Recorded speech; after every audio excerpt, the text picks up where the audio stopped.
أعوذ بالله من الشيطان الرجيم بسم الله الرحمن الرحيم سبحان الله وبحمده سبحان الله العظيم وبحمده أستغفر الله الله لطيف بعباده يرزق من يشاء وهو القوي العزيز اللهم صل على محمد وعلى آل محمد كما صليت على إبراهيم وعلى آل إبراهيم إنك حميد مجيد اللهم بارك على محمد وعلى آل محمد كما باركت على إبراهيم وعلى آل إبراهيم إنك حميد مجيد رب اشرح لي صدري ويسر لي أمري واحلل عقدة من لساني يفقهوا قولي السلام علیکم ورحمۃ اللہ وبرکاتہ۔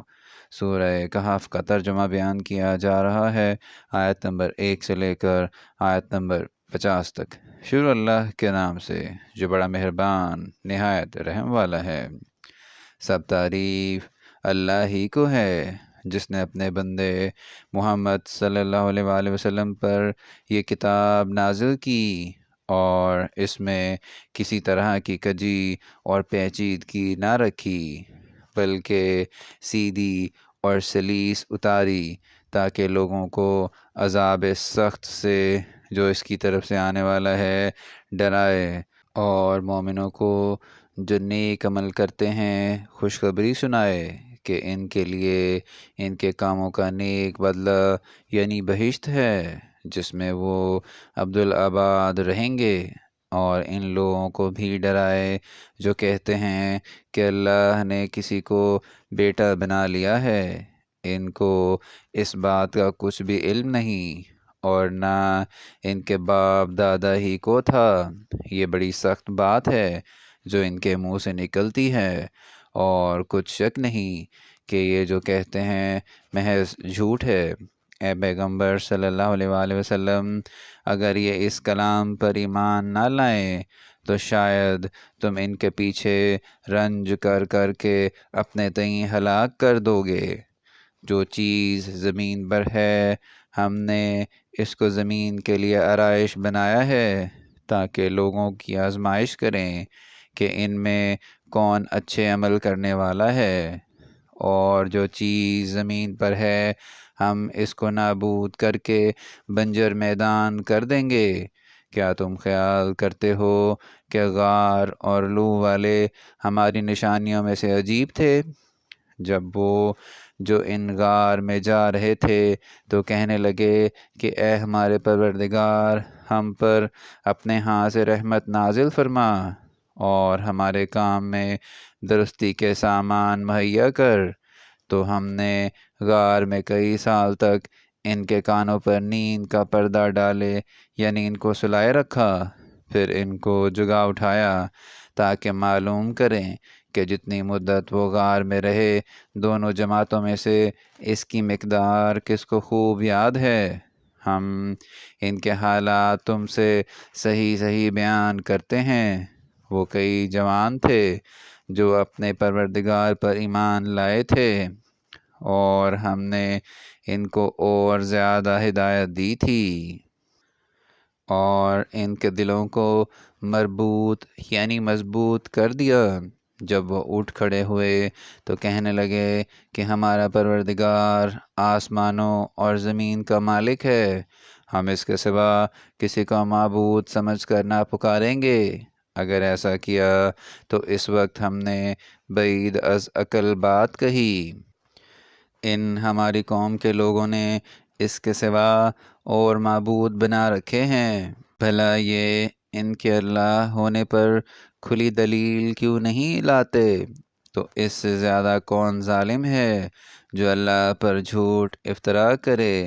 اور جب تم نے ان مشرکوں سے اور جن کی یہ اللہ کے سوا عبادت کرتے ہیں ان سے کنارہ کر لیا ہے تو غار میں چل رہو، تمہارا پروردگار تمہارے لیے اپنی رحمت وسیع کر دے گا اور تمہارے کاموں میں آسانی کے سامان مہیا کرے گا۔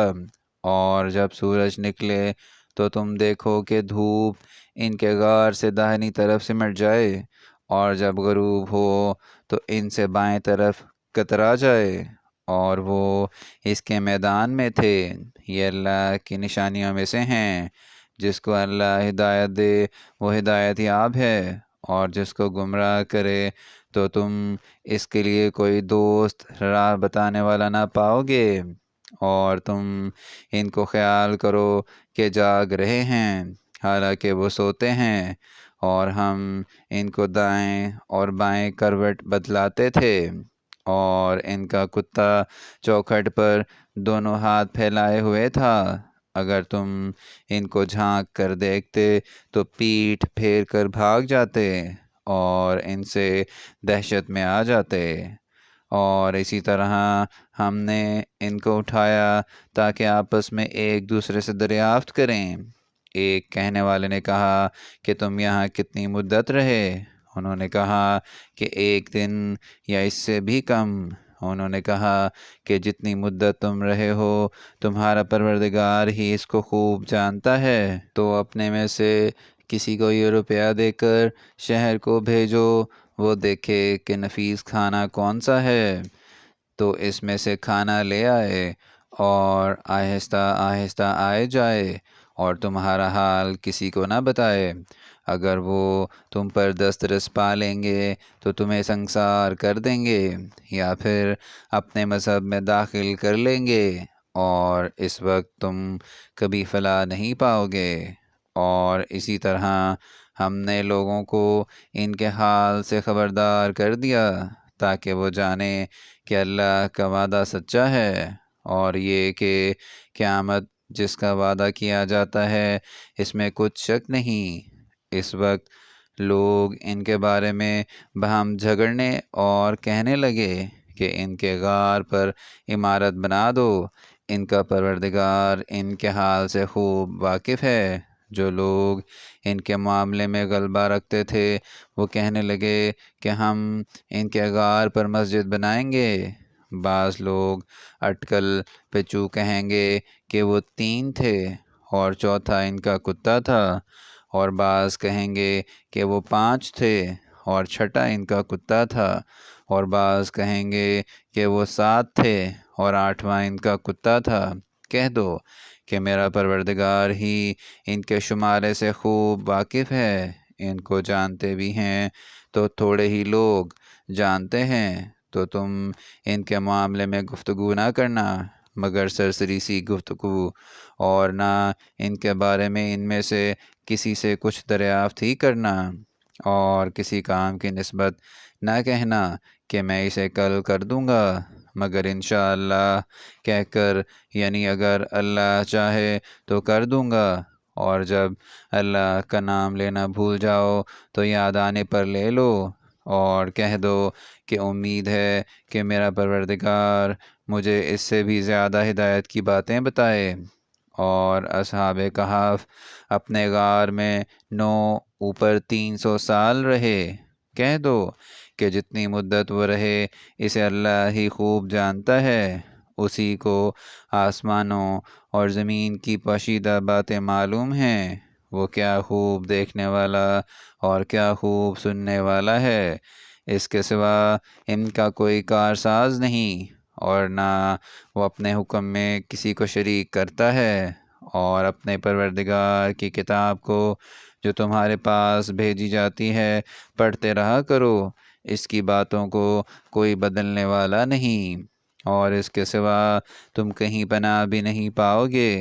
اور جو لوگ صبح شام اپنے پروردگار کو پکارتے اور اس کی خوشنودی کے طالب ہیں، ان کے ساتھ صبر کرتے رہو، اور تمہاری نگاہیں ان میں سے گزر کر اور طرف نہ دوڑیں کہ تم آرائش زندگانی دنیا کے خواستگار ہو جاؤ۔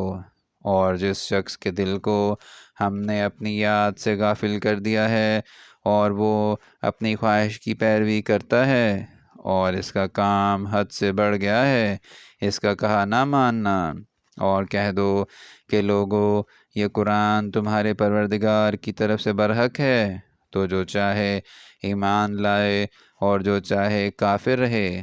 ہم نے ظالموں کے لیے دوزخ کی آگ تیار کر رکھی ہے جس کی کناتیں ان کو گھیر رہی ہوں گی۔ اور اگر فریاد کریں گے تو ایسے کھولتے ہوئے پانی سے ان کی داد رسی کی جائے گی جو پگھلے ہوئے تانبے کی طرح گرم ہوگا اور جو منہوں کو بھون ڈالے گا۔ ان کے پینے کا پانی بھی برا اور آرام گاہ بھی بری۔ اور جو ایمان لائے اور کام بھی نیک کرتے رہے تو ہم نیک کام کرنے والوں کا اجر ضائع نہیں کرتے۔ ایسے لوگوں کے لیے ہمیشہ رہنے کے باغ ہیں جن میں ان کے محلوں کے نیچے نہریں بہہ رہی ہیں۔